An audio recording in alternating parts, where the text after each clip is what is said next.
બેટા તારે આ સાલ લગ્ન કરી લેવા પડશે. ના હો બાપુ, આ સાલ તો હું લગ્ન નથી કરવાનો. બેટા હવે તાર મમ્મીની ઉંમર થઈ રહેલી છે અને ઘરમાં કામ કરવા માટે એક જણ તો જોવે ને. તું બેટા લગ્ન કરી લે, મારી વાત સાંભળ. તમને કીધું ને મેં, હું લગ્ન નથી કરવાનો.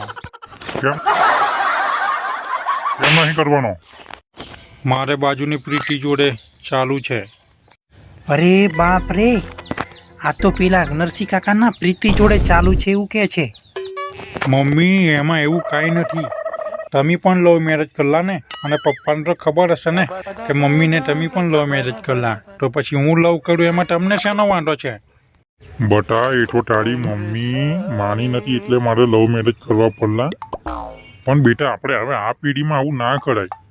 આપણે આવા મોટા ખાનદાની માણસ અને આપણે આવું ભાગીને લગ્ન કરીએ ના સારું લાગે.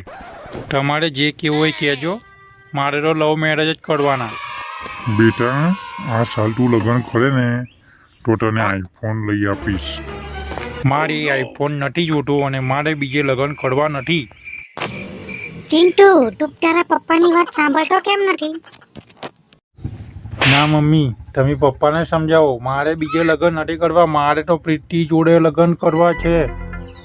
તારો છોકરો સાવ તારી ઉપર ગયો છે. ના ના, તમે મારો ચિંટુ કરીને માથે ચડાવ્યો હતો, હવે તમે સમજાવો. એકવાર કહું છું, મારા કીધા પર લગ્ન કર લે, નહીં તો ઘરમાંથી બિસ્ટા પોટલા પેક કરીને ઘરમાંથી નીકળી જા. તો ઠીક છે પપ્પા, હું મારી પ્રીતિ માટે જો ઘર બી છોડવા પડે ને તો છોડી દઈશ, પણ તમારા કીધેલા લગ્ન તો નહીં જ કરું. જો આ વિડીયો ગમ્યો હોય તો લાઈક, શેર અને સબસ્ક્રાઇબ કરી દેજો. આવા વિડીયો જોવા માટે આપણી નીચે આપેલી બેલના આઇકોનને ક્લિક કરો. તમારા મિત્રો જોડે તમે શેર કરો.